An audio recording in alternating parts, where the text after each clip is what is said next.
Hi everyone, welcome back to our channel. In today's video, I'm going to show you how to enable microphone on your videos using Clipchamp. It is a very simple and easy process, so let's get started. First of all, find the Clipchamp app on your home screen. Now open it. Choose one video that you want to edit. Now to add the microphone, here you can find the audio option. Simply tap on it. Then here you can find the voiceover option. Now tap on it. Now to record the voice, simply tap onto the red button right here. The recording will be started. Now say whatever you want to record. Then simply tap onto the check mark button.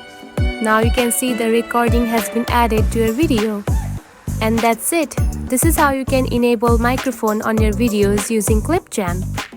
If you found this video helpful, don't forget to like and subscribe for more tips. Thanks for watching.